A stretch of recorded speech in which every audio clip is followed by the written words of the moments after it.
اعوذ باللہ من الشیطان الرجیم بسم اللہ الرحمن الرحیم رب اشرح لی صدری ویسر لی امری واحلل عقدۃ من لسانی یفقہوا قولی رب یسر ولا تعسر وتمم بالخیر آمین یا رب العالمین۔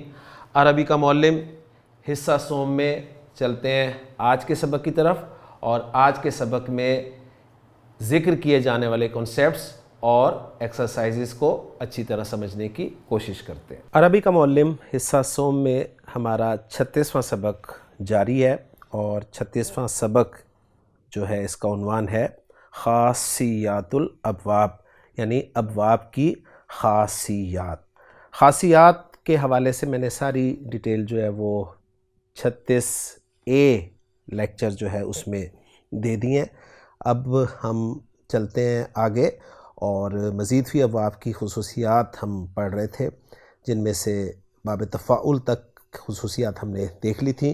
تو ہماری آج کی جو خصوصیت ہے وہ ہے باب انفعال کی خصوصیات، اور اسکرین پہ آپ دیکھ رہے ہیں چھٹا باب ہے، باب انفعل، اور اس کی پہلی خاصیت جو ہے وہ ہے لزوم۔ لزوم کے معنی ہے لازم ہونا۔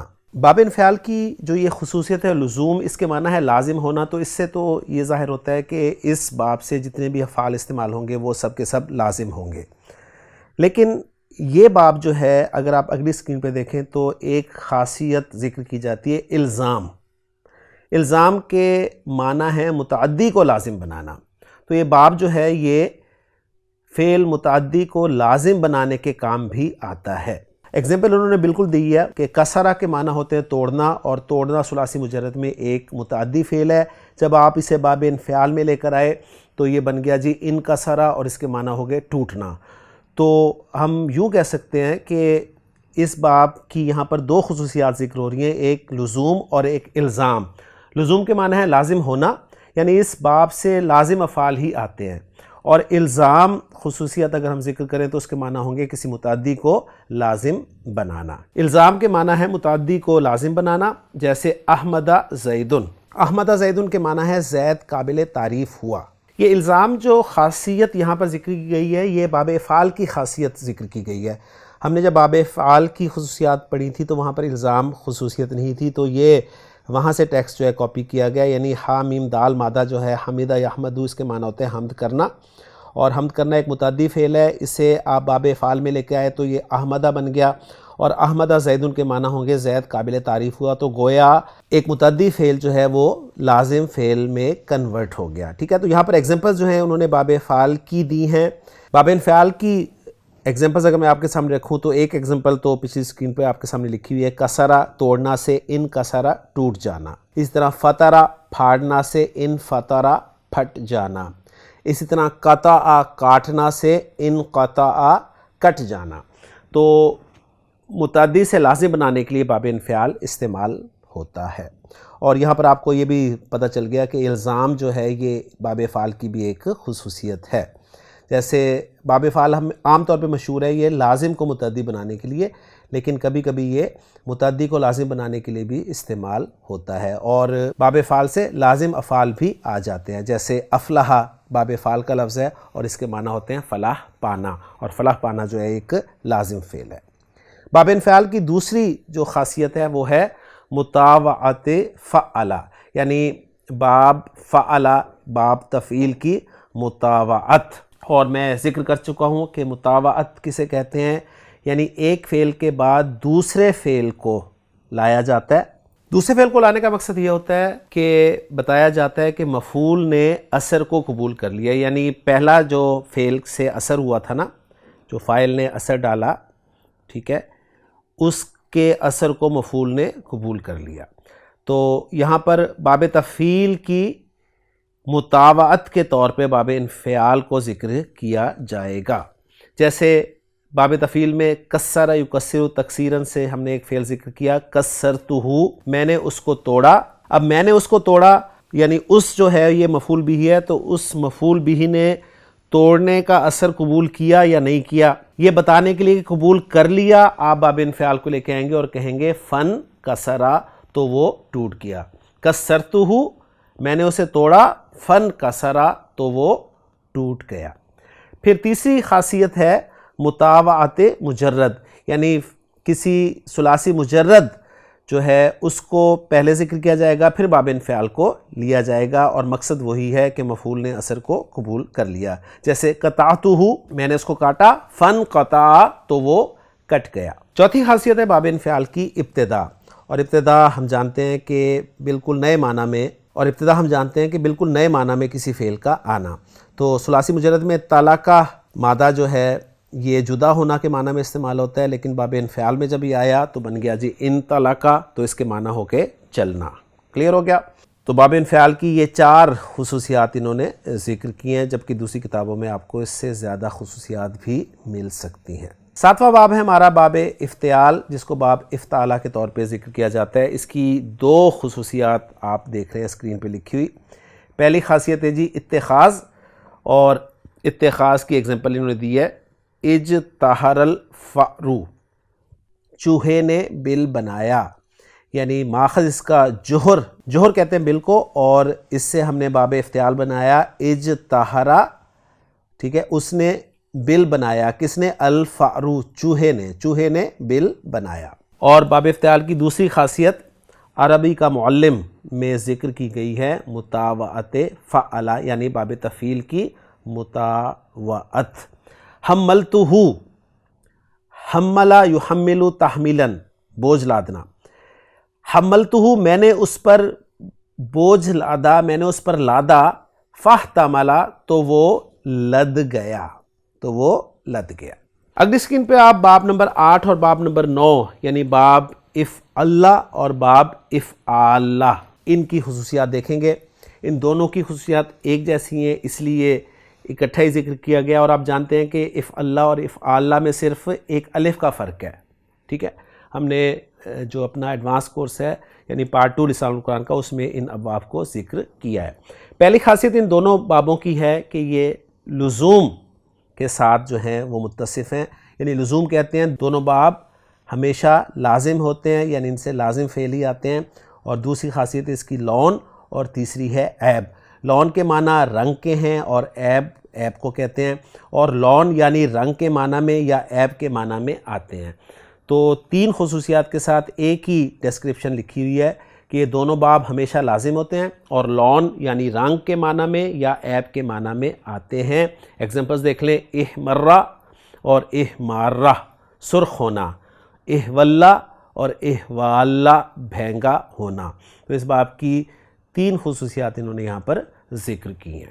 10واں باب ہے ہمارا باب استفعال، اور اس کی خصوصیات آپ دیکھ رہے ہیں اسکرین پہ لکھی ہوئی۔ پہلی خاصیت ہے اتخاذ کی ایگزامپل ہے استوطنت الہندہ، استوطنت الہندہ، میں نے ہندوستان کو وطن بنایا۔ دوسری خاصیت ہے اس کی طلب، جس کا ہم اکثر ذکر کرتے ہیں کہ باب استفعال میں جو بھی فعل آتا ہے اس کو طلب کرنے کا مفہوم ہوتا ہے۔ جی طلب آپ دیکھ رہے ہیں اسکرین پر، یعنی فاعل کا ماخذ کو طلب کرنا، جیسے استطعمتہ، میں نے اس سے کھانا طلب کیا۔ تو فاعل یعنی متکلم نے ماخذ الطعام کو طلب کیا۔ جیسے استغفر اللہ، میں اللہ سے مغفرت طلب کرتا ہوں۔ غین فارا غفران، ٹھیک ہے، مغفرت کے معنی میں استعمال ہوتا ہے، تو مغفرت مانگنا، مغفرت طلب کرنا، استغفر اللہ، میں اللہ سے مغفرت طلب کرتا ہوں۔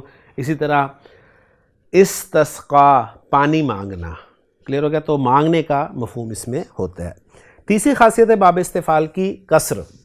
قصر کیا ہوتا ہے کہ ایک لمبے جملے کو یا لمبی بات کو مختصراً ادا کرنا۔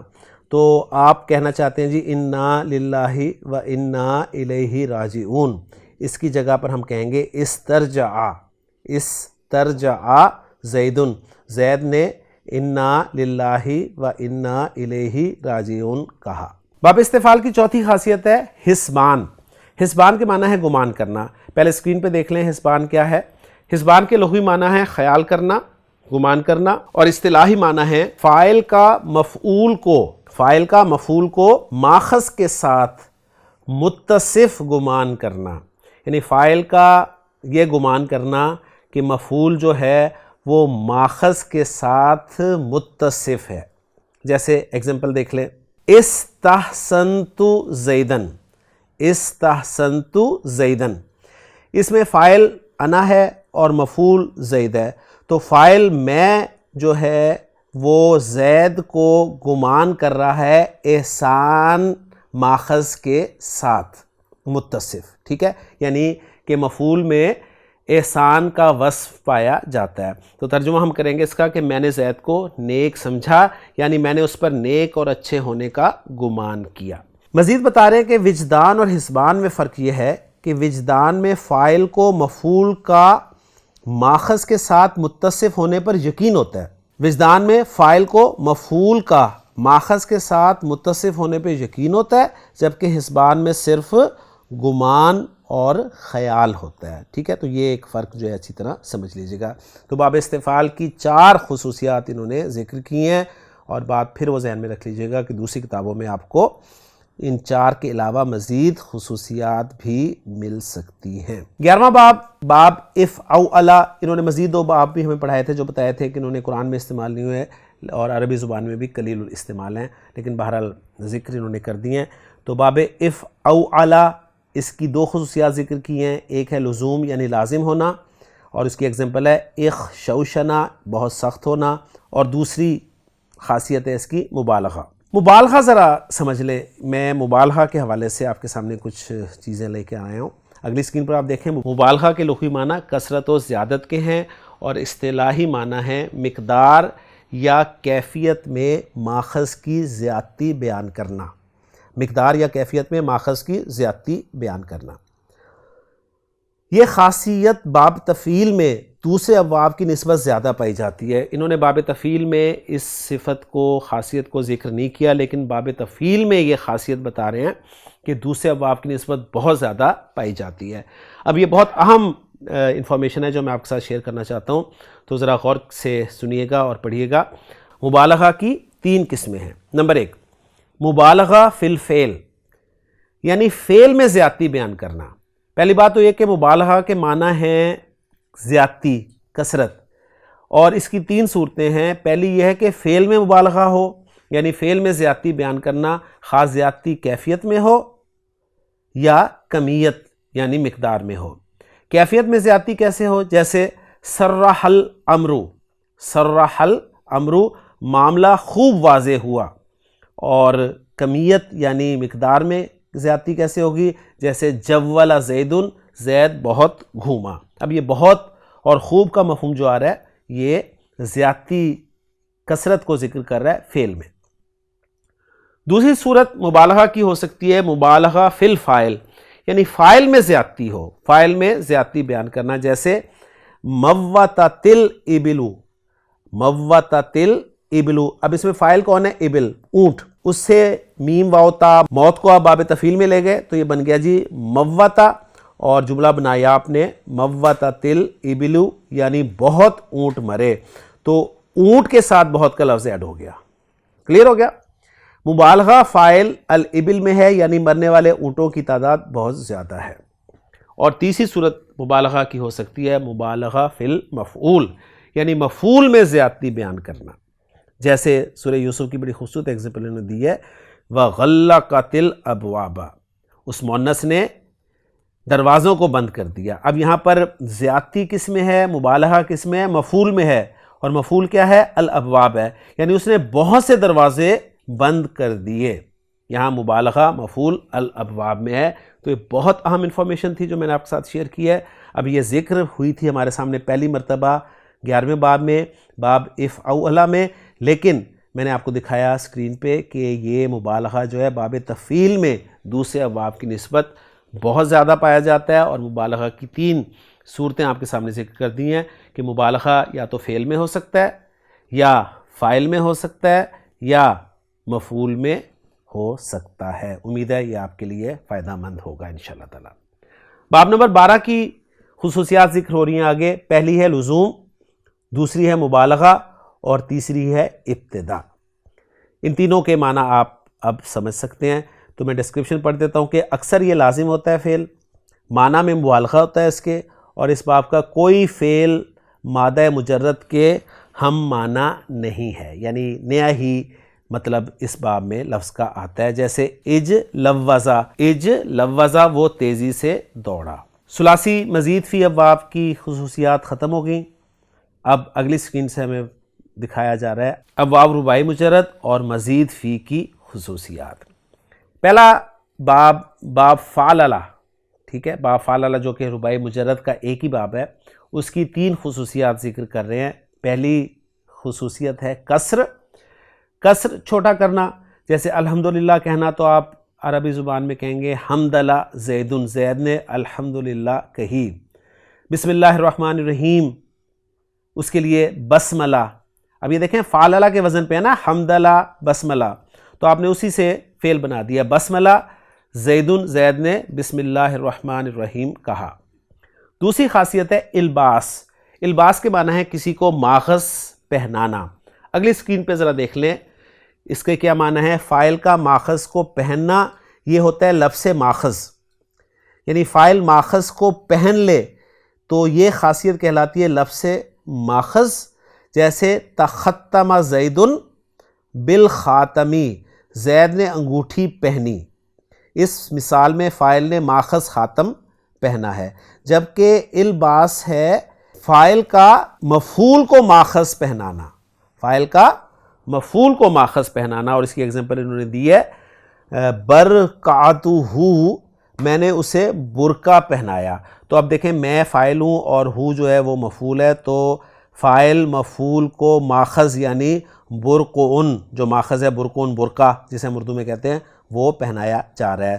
تو الباس ماخذ پہنانا اور لفظ ماخذ کے معنی ہوں گے ماخذ کا خود پہننا۔ تیسری خاصیت ہے باب فعللہ کی اتخاذ، اور اس کی ایگزامپل دیکھ لیں، کنطرہ پل بنانا، اور ماخذ ہے اس کا کنطرۃن پل، تو کنطرہ زیدن، زید نے پل بنایا۔ رباعی مزید فی کا پہلا باب ہے باب تفعللہ، اس کی پہلی خاصیت ہے تحول، اور اس کی ایگزامپل ہے تزندقہ، زندیق ہو جانا، ماخذ ہے اس کا زندیق یعنی بے دین، تزندقہ فلانن، فلاں زندیق ہو گیا۔ دوسری خاصیت ہے اس کی مطاوعات فعللہ، یعنی فعللہ کے بعد اس کو ذکر کیا جائے گا، جیسے دحرجت القرۃ، میں نے گیند کو لڑکایا، تو کیا گیند لڑکی، یہ بتانے کے لیے میں کہوں گا فتدحرج، تو وہ لڑک گئی۔ تیسری خاصیت ہے باب تفعللہ کی تلبس کے معنی ہے ماخذ کو پہن لینا، یہ بالکل وہی ہے جو میں نے ابھی ذکر کیا نا آپ کے سامنے، یعنی لفظ سے ماخذ، اسے تلبس کہا جاتا ہے، یعنی تبرقعت زینب نے برقع پہنا۔ اگلا باب ہے مزید فی رباعی میں باب افعللہ، اس کی 2 خصوصیات ذکر کر رہے ہیں، ایک ہے ابتدا اور دوسری ہے مبالغہ۔ ابتدا اشرعبا، نہایت چوکنا ہونا، یعنی افعللہ میں اگر آپ تھوڑا سا غور کریں نا تو آپ کو ایک تو 4 حروف ملیں گے مادے کے، یعنی شین، را، حمزہ اور با، اور بالکل نئے معنی میں استعمال ہوا ہے یہ، یعنی مجرد میں یہ استعمال ہی نہیں ہوتا مادہ، تو اشرعبا کے معنی ہوتے ہیں نہایت چوکنا ہونا، اور مبالغہ دوسری اس کی خاصیت ہے۔ رأیت جاریتن، میں نے ایک لڑکی کو دیکھا، تشرعب کالظبی، زبیون کہتے ہیں ہرن کو، ٹھیک ہے، تو کالظبی ہرن کی طرح، میں نے ایک لڑکی کو دیکھا اس حال میں کہ وہ ہرن کی طرح چوکنی تھی۔ کلیئر ہو گیا جی؟ تو یہ 2 خصوصیات تھیں باب افعللہ کی، اور رباعی مزید فی کا آخری باب ہے افعللہ۔ 2 خصوصیات اس کی بھی ذکر کی ہیں، پہلی ہے مبالغہ، جیسے کہ رنجمہ، بہت جمع کرنا، اور دوسری خاصیت ہے ابتدا، رنفتر رجلو، مرد منقبض ہو گیا، تو نئے معنی میں یہ استعمال ہوا ہے۔ تو الحمدللہ جی ابواب کی خصوصیات ہماری مکمل ہو گئی ہیں۔ میں جیسے کہ پہلے بھی عرض کر چکا ہوں کہ ہمارے لیے الحمدللہ ڈکشنریز موجود ہیں، اور ڈکشنری میں ہم جب کسی لفظ کے معنی دیکھتے ہیں تو ہمیں پتہ چل جاتا ہے کہ کن معنی میں استعمال ہوا ہے، اور ساتھ چونکہ خصوصیت وہ ذکر کی جاتی ہے اس لیے ہمیں الگ سے وہ خصوصیت ڈالنے کی یا سمجھنے کی ضرورت اس لیے نہیں پڑتی کیونکہ ہم نان عرب ہیں، ہمیں نہیں پتہ کہ کس جگہ پر کون سی خصوصیت جو ہے، یعنی ایک لفظ باب افعال کا آ گیا، باب افعال کی بے شمار خصوصیات ہیں، تو اب یہاں پر کون سی خصوصیت لگ رہی ہے، یعنی یہ ہم میننگ سے تو جان سکتے ہیں کہ یہاں پر یہ والی خصوصیت لگی ہوئی ہے، لیکن کسی لفظ میں کون سی خصوصیت ڈالنی ہے یہ ٹوٹلی ڈیپینڈ کرتا ہے عرب کے سننے پر، کہ عرب نے باب افعال میں جب یہ لفظ بولا تو اس خصوصیت کے ساتھ اس لفظ کو بولا ہے۔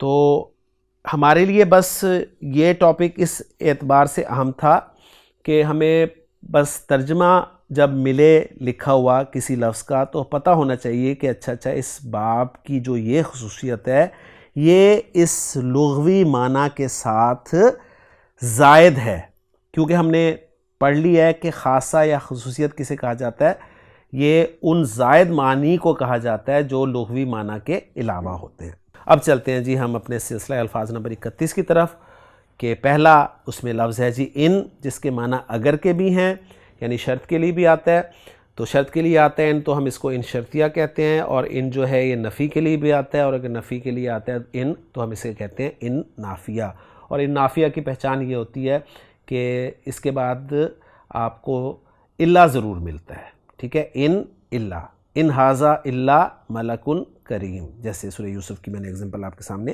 رکھ دی ہے۔ اسف کے معنی ہے افسوس، استغاثہ باب استفعال کا لفظ ہے، اجوف واوی ہے، اس کے معنی ہوتے ہیں فریاد چاہنا۔ انتشرہ، اب یہاں پر دیکھیں استغاثہ باب استفعال ہے نا، تو باب استفعال کی جو خاصیت ہے نا طلب، وہ اس میں پائی جا رہی ہے۔ انتشرہ پھیل جانا، تدینہ کسی دین پر چلنا، سوء برا، الاب الیسوئی پادری، پادری کے لیے لفظ استعمال ہوتا ہے الاب الیسوئی۔ اختانہ باب افتعال خیانت کرنا، اجوف واوی۔ اکل کھانا، تجارت بزنس بیوپار، ثلاث و ثلاثون 33 کے لیے لفظ استعمال ہوتا ہے۔ شربن پینا، شرقی مشرق کا رہنے والا۔ صنم کہتے ہیں عربی زبان میں بت کو۔ علیکہ یہ ایک اسم الفعل کے طور پہ استعمال ہوتا ہے، علیکہ کے معنی ہے تجھ پر لازم ہے۔ مجسہ مجوسی بنانا، اب یہ دیکھیں مجسہ یہ مجوسی بنانا، یعنی مجوسی ماخذ کو آپ نے اپلائی کر دیا اس پہ، مجسہ مجوسی بنانا، باب تفعیل کا لفظ ہے۔ صناعت ہنرمندی کاریگری، عابد عبادت کرنے والا اور اس کی جمع عبدہ۔ فطرت اصلی طبیعت، طبعی دین اسلام۔ مستشرقن مغرب یورپ، مستشرق کہتے ہیں مغرب یا یورپ کا وہ شخص جو مشرق یعنی ایشیا میں رہ کر اہل مشرق کے علوم اور حالات سے اچھی واقفیت حاصل کرے، اسے مستشرق کہتے ہیں۔ اکثر آپ دیکھتے ہیں کہ مستشرق جو ہے ان کے اعتراضات یہ ہیں جی قرآن کے حوالے سے اور دین کے حوالے سے، تو یہ بتا دیا کہ مغرب کا وہ شخص ہوتا ہے جو مشرق میں رہ کر اہل مشرق کے علوم اور حالات سے اچھی واقفیت حاصل کرے۔ منام کہتے ہیں نیند کو یا سونے کے وقت کو۔ مولود بچے کے لیے لفظ استعمال ہوتا ہے۔ نصب جمع اس کی انصاب آتی ہے۔ تھان یعنی عبادت خانہ یا مقبرہ جسے پوجا جائے۔ ہنود یہ جمع ہے ہندیون کی، اور ہندوستان کے رہنے والے یہ لفظ زیادہ تر ہندوؤں کے لیے ہی بولا جاتا ہے۔ منسوخ کہتے ہیں رد کیا ہوا یعنی ریجیکٹڈ، اور نائبہ جمع اس کی نوائبو آتی ہے، آفت کے معنی میں استعمال ہوتا ہے یا، اور یہ حودہ یہ بھی بالکل وہی خاصیت ہے باب تفعیل کی، یہودی بنانا۔ اب چلتے ہیں جی مشق کی طرف اور جملوں کو ٹرانسلیٹ کرنے کی کوشش کرتے ہیں۔ جی پہلی ایگزامپل ہے سورہ یوسف سے کہ فلما رأینہ اکبرنہ وقطعنا ایدیہن وقلنا حاشا للہ ما ھذا بشرا ان ھذا الا ملک کریم۔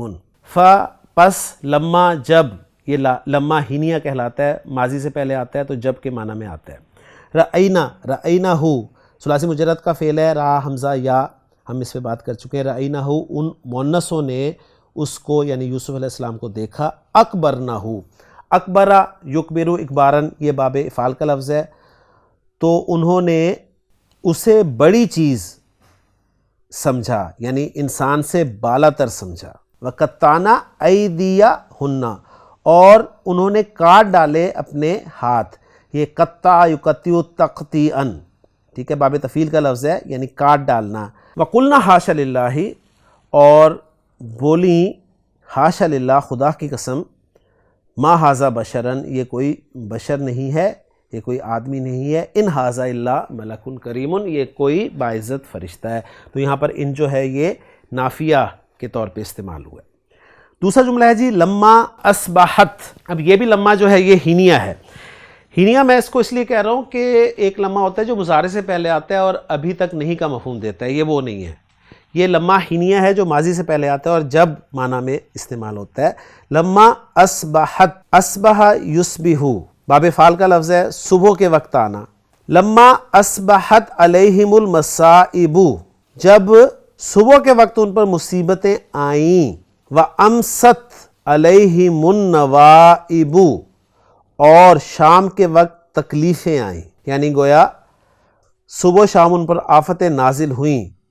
قامو، تو وہ کھڑے ہو گئے. یستغیثون اللہ، اللہ سے فریاد چاہنے لگے، ٹھیک ہے، مانگنے لگے. وحدہ، یہ وحدہ جو ہے یہ حال استعمال ہو کر آیا ہے اسم اللہ کا، ٹھیک ہے. حال کے بارے میں ہم نے عام طور پہ پڑھا ہے کہ حال جو ہے وہ نکرہ ہوتا ہے اور ذوالحال معرفہ ہوتا ہے، لیکن ایکسیپشن ہے کہ حال بھی معرفہ ہو سکتا ہے، اور اس کی ایگزامپل یہی آپ نوٹ کر لیں، وحدہ، کیونکہ یہاں پر وحد کا لفظ جو ہے نا یہ منصوب ہے اور مضاف ہے اور ضمیر کی طرح مضاف ہے تو معرفہ ہوا، لہٰذا ہم اسے کہیں گے کہ یہ حال ہے اور معرفہ استعمال ہوا ہے، ٹھیک ہے. اکیلے اللہ سے وہ مدد چاہنے لگے، فریاد چاہنے لگے. وَعَارَضُوا، اور منہ موڑ لیا انہوں نے، عارضوا اور اعراض کیا انہوں نے، ان اصنامہم، اپنے بتوں سے، وانصابہم، اور اپنے تھانوں سے، اپنے بتوں اور تھانوں یعنی درگاہوں سے منہ موڑ لیا. تیسری اگزامپل ایک حدیث ہے، کلو مولودن، ہر بچہ، ہر پیدا ہونے والا، یولدو، پیدا ہوتا ہے. اب یہاں پر یہ ترجمہ نہیں کیا جائے گا کہ پیدا کیا جاتا ہے، کیونکہ یہ جو ولدہ یولدو جو ہے یہ ایکٹیو وائس نہیں بلکہ پیسیو وائس استعمال ہوتا ہے، جس طرح ہم انگریزی میں کہتے ہیں نا کہ Quaid Azam was born in Karachi, Quaid Azam Karachi میں پیدا ہوئے. یہ نہیں ترجمہ کرتے کہ قائد اعظم کراچی میں پیدا کیے گئے. تو عربی میں اسی طرح ولدہ محمد صلی اللہ علیہ وسلم فی مکہ تا کہیں گے. کلیئر ہو گیا؟ تو کل مولودن یولدو، ہر بچہ پیدا ہوتا ہے، علی الفطرتی، فطرت پر، دین فطرت پر، دین اسلام پر پیدا ہوتا ہے. اور فَأَبَوَاهُ، ابوا، یہ ابن اس کا مثنیٰ ابوا، تو اس کے ابوا، اب یہاں پر امن پلس ابن از اکول ٹو ابوانی. پھر نوٹ کر لیجئے، ابن پلس امن از اکول ٹو ابوانی، کیونکہ مذکر کو ٹریٹ کیا جاتا ہے.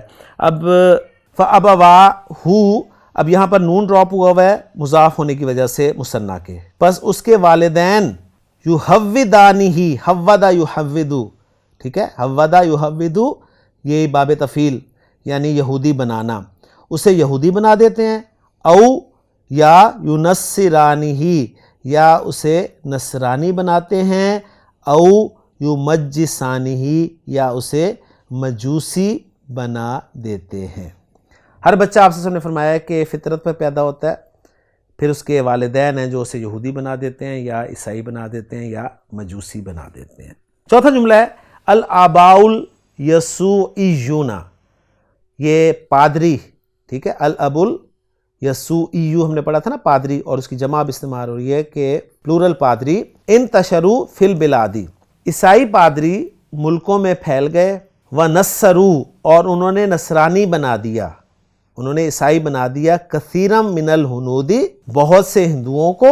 وعبدت الاصنام، عبدت الاسنامی، عابد عبادت کرنے والا، پوجنے والا، اس کی جمع عباداتن، تو یعنی بتوں کے پوجنے والے. اور انہوں نے بہت سے ہندوؤں اور بتوں کے پوجنے والوں کو نصرانی بنا دیا.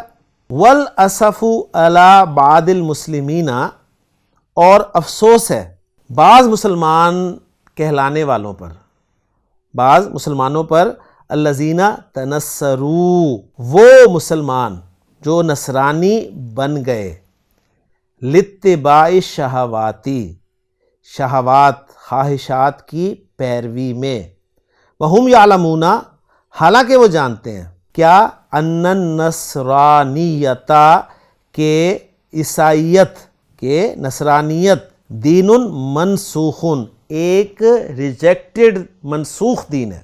اللہ تعالیٰ نے قرآن مجید میں کیا فرمایا؟ ان الدین عند اللہ الاسلام، اللہ کے نزدیک دین صرف اسلام ہے. اور ایک جگہ فرمایا وَمَن يَبْتَغِي غَيْرَ الْإِسْلَامِ دِينًا، جو اسلام کے علاوہ کوئی دین اختیار کرے گا فَلَن يُقْبَلَ مِنْهُ، تو وہ اس سے ہرگز قبول نہیں کیا جائے گا.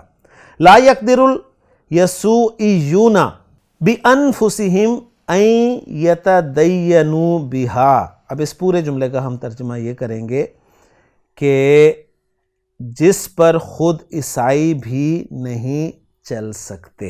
ٹھیک ہے، ایک ایسا منسوخ دین ہے جس پر خود عیسائی بھی نہیں چل سکتے، قدرت نہیں رکھتے چلنے کی. پانچواں جملہ ہے سبحوا بعد کل صلاۃ. اب یہاں پر سبحوا جو ہے نا، یہ باب تفعیل کی جو خاصیت ہے نا، کسر، اس کا ذکر کیا جا رہا ہے یہاں. ورنہ تو آپ کہیں گے تسبیح بیان کرو، تو یہاں پر سبحان اللہ کہنا مراد ہے. سبحوا، سبحان اللہ کہو، بعد کل صلاۃ، ہر نماز کے بعد، ثلاثاً و ثلاثین مرتن، 33 مرتبہ. وحمدوا، اور الحمدللہ کہو، ثلاثاً و ثلاثین، 33 مرتبہ. وکبروا، اور اللہ اکبر کہو، اربعاً و ثلاثین، 34 مرتبہ. وہکذا عند المنام، اور اسی طرح نیند کے وقت یعنی سوتے وقت. چھٹا جملہ ہے لا تکفروا، یہ کفر یکفروا یعنی ماخذ کی مفعول کی طرف نسبت کرنا. لا تکفروا، کسی کی تکفیر مت کرو، کافر نہ بناؤ. ولا تفسقوا، اور کسی کو فاسق مت بناؤ. بالظن السوء، بدگمانی سے کسی کو کفر کی طرف منسوب نہ کرو اور نہ فسق کی طرف منسوب کرو. ساتواں جملہ ہے تمول اہل امریکہ و اروبا والیابانی. امریکہ، یورپ اور یابان اور جاپان کے رہنے والے، تمولا باب تفاعل کی خاصیت مالدار ہونا، بالتجارتی والصناعتی، بزنس اور کاریگری یعنی صنعت گری کی وجہ سے، تجارت اور ہنرمندی کی وجہ سے مالدار ہو گئے. آٹھواں جملہ ہے اذا سمعتم، جب تم سنو، موت احدن، کسی کی موت یعنی کسی موت کی خبر سنو، کسی کی موت کی خبر سنو. او اصابکم، یا وہ پہنچے تمہیں، من مصیبتن، کوئی مصیبت، یا تمہیں کوئی مصیبت پہنچے. جب تم کسی کی موت کو سنو یا تمہیں کوئی مصیبت پہنچے تو فاسترجعوا.